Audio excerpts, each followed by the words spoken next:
go to Bob Pisani. Get more on what's moving this morning, Bob. Hello, guys. Happy Thursday. Once again, just like yesterday, the low print was right at the open, and we've been improving. The Dow just went positive briefly for a moment. Oh, now it is positive. If you take a look at the sectors here, mostly cyclicals that were weak at the open. So transports, banks, semiconductors are down. Retail's up because Walmart had a good print. It's bringing up some of the other retailers. That's the XRT, the retail ETF.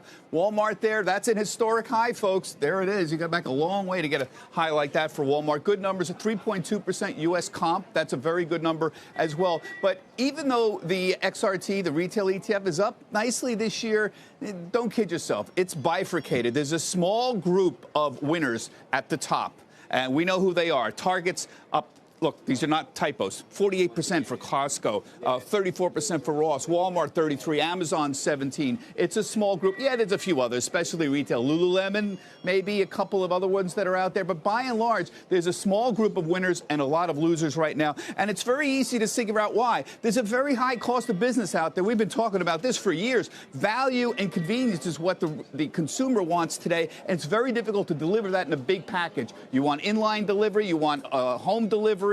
That's hard to deliver here. You've got the expectations very high on selection and price from the consumer. And it turns out there's really only a small number of companies who really can deliver on this across multiple platforms and have the money to actually spend on that. That's retail in a nutshell. Elsewhere, have you noticed this morning an explosion of optimism? There's a lot of bullishness out there. I'm just talking about analysts right now. So look at Barclays this morning. Big note. Small caps are at an inflection point. They've been underperforming all year. Thanks for that. But the headwinds have subsided. Now 2020 is going to be the year of small cap stocks. That's not the only one. Bank of America Merrill Lynch. This is Mike Wilson.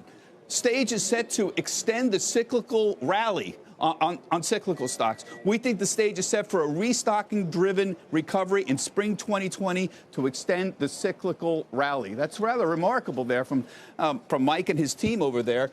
They've often been very critical of the stock market in 2019. Then we go to Morgan Stanley here. We think a secular rotation from growth to value is beginning. Remember, of course, value stocks being bank stocks largely and some energy stocks. They're bullish on value in 2020. Retail investors seem to be very bullish. The American Association of Individual Investors, very high bullish levels. Normally this is 35, 36, 37, 40% bullish. Bears, normally 30, 31% bearish, 24%. Again, retail investors are bullish. What does all of this mean, this sudden outburst of optimism that we've got? If you just take a look here, analysts are really optimistic. Retail investors are bullish. The market's at a new high, and the market internals indicate overbought. In other words, we've been going up rapidly in the last few weeks. I don't know. This is a little bit of a red warning sign to me on a classical basis if you look at it. Internally, though, they're absolutely right. We have broken out. So the technicians are even getting in on this. There's technical analysts that are having notes here that we've had a nice breakout in the last few weeks to these new highs. We'll see, but just keep an eye on this frothiness in the market.